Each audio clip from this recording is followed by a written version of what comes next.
Hi YouTube, it's your girl Danielle. I just vlogged a video right before this with my 26-week update, so be sure to check that out. So if you're like, oh girl, you wore that outfit already, I know, I wore it 2 minutes ago. But I wanted to do a really quick video. I kind of wanted to make it like not necessarily like a series, but it's gonna have two parts. And the first one that I'm doing right now is my top 5 things I hate about being pregnant. And before I even get into this, let me say I love being pregnant. I am grateful that I am pregnant and I'm able to get pregnant and I'm having a healthy pregnancy. But with anything, there come some challenges. And then, so after this one, what I'm gonna do, probably not today, maybe tomorrow, I'm gonna do my top 5 things that I love about being pregnant. And this is just my opinion. You know, not everybody is going to go through this or anything like that. Some of the stuff that I hate, some of you may love. Some stuff that I love, you all may hate. It's totally just my opinion, and we're all entitled to our own opinion. So without further ado, let's get into my top 5 things I hate about being pregnant. Number 5, I hate that people think that I am helpless.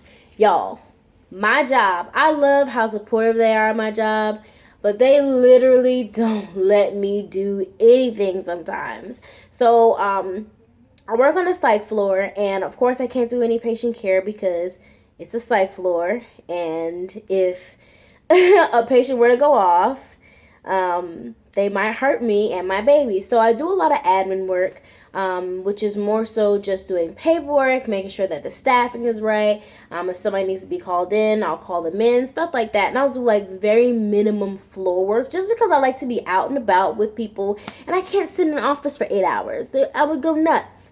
But as far as like picking stuff up and walking around, I was like, oh, don't walk too fast. Oh, don't do this. That's not going to help the baby. Oh, don't do that.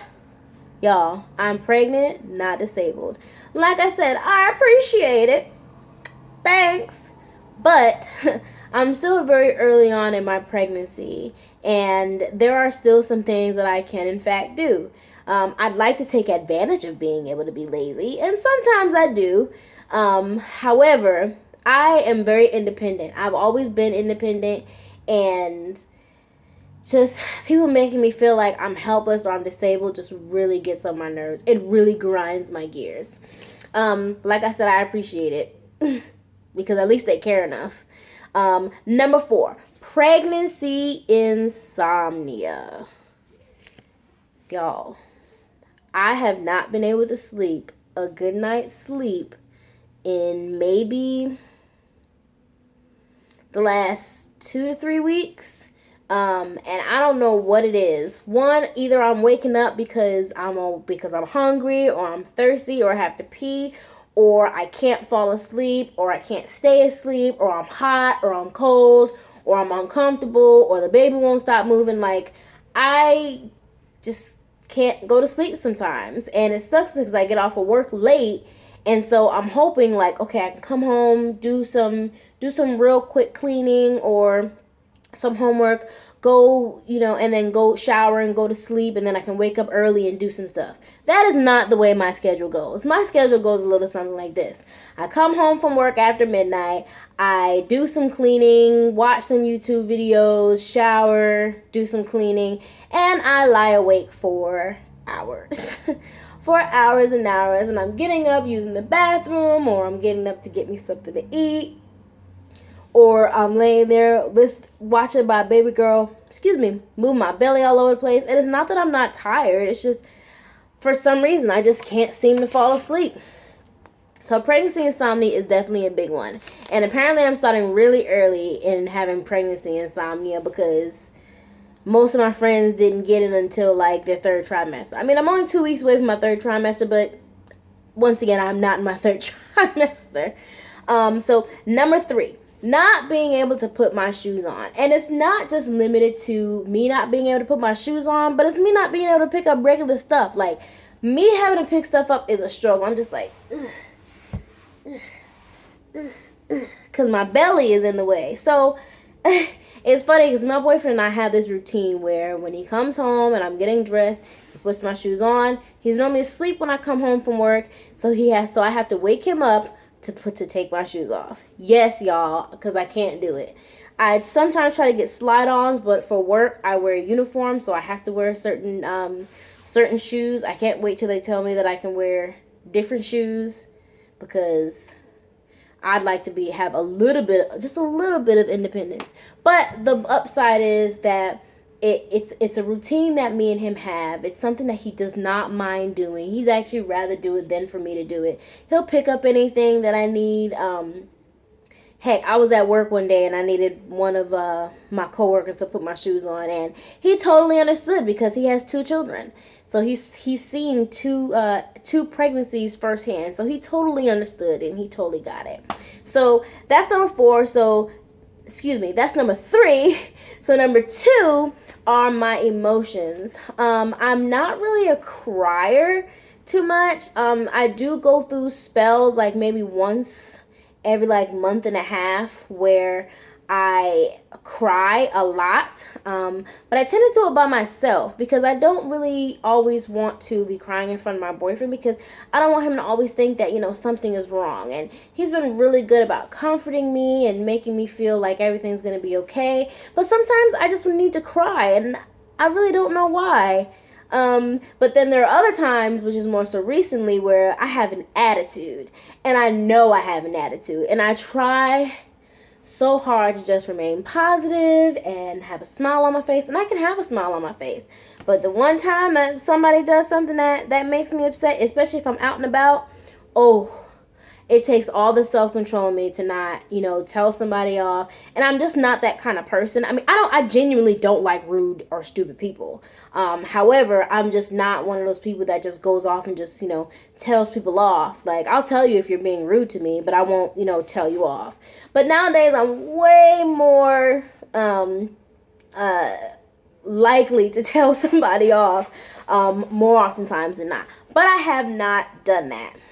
So lastly, but certainly not least, my number 1 thing I hate about being pregnant is unsolicited advice. Y'all, I love that everybody cares so much about me and my baby and my pregnancy, but it's like everybody and their mama are experts once they have a baby. It's like, I didn't do this when I was pregnant, and I didn't do that when I was pregnant. You shouldn't do this, and you shouldn't do that. Make sure you don't do this, and make sure you do this. You should do this, you should do that, blah, blah, blah, blah. I love the advice. I love it because it means that people actually care. It means that they actually have experience. However, there comes a time where I don't want to hear everybody's advice because everybody's pregnancy is different. People keep telling me I'm too big for 26 weeks. My mom is always like, you're further ahead than you really are. Blah, blah, blah, blah, blah, blah. Your back shouldn't be hurting. Your feet shouldn't be hurting. Blah, blah, blah, blah, blah, blah. All because this didn't happen during my pregnancy. And I hate to be dramatic, but I mean, it really does grind my gears. I love that my mother wants to give me all of this great advice. But she was also pregnant 27 years ago. She was also 15 pounds lighter than I was. She was also 2 inches taller than I was when she was pregnant with me. So everybody's pregnancy is different. Everybody's child comes out differently, and when somebody gives so much advice and they never once I guess they don't think that it makes me feel like what I'm doing is wrong. And as long as my midwife tells me that I'm okay and that I have a very healthy pregnancy, I'm gaining the right amount of weight, my belly is good, my baby should be this active this early, then I don't see why everybody, wants to give their advice. Like I said, I get it. Once you have a baby, you think you know everything about motherhood. But there's really no right or wrong way of doing things. And I try to accept as much as possible. I try to let as much roll off my back as possible. But I am human. There's but so much that I can take. And it actually really does get on my nerves sometimes. And sometimes I'm just like, I don't want to talk to anybody right now because everybody's telling me that I'm doing something wrong. everybody's telling me that I'm doing something wrong. And I'm just like, then why is my baby so damn healthy? I'll wait. So, rant over. I hope that somebody else can, get a laugh out of this and can agree with it, or even if you disagree with it, it's perfectly fine. Like I said, this is my opinion. So, if you like this video, you know what to do. Give me a thumbs up and make sure that you subscribe wherever the subscribe button is. And I'm going to keep these videos coming. If you guys have any questions for me or you have any comments, please be sure to put them in the comments box below. Please know that I am totally open to criticism and advice. However, there is a way of doing it, and it's always about being respectful. I don't tolerate negativity on this channel. I don't think anybody should tolerate negativity on their channel. So just please be respectful of others as well as me and my family. I love y'all. I really do appreciate you all for watching. Peace.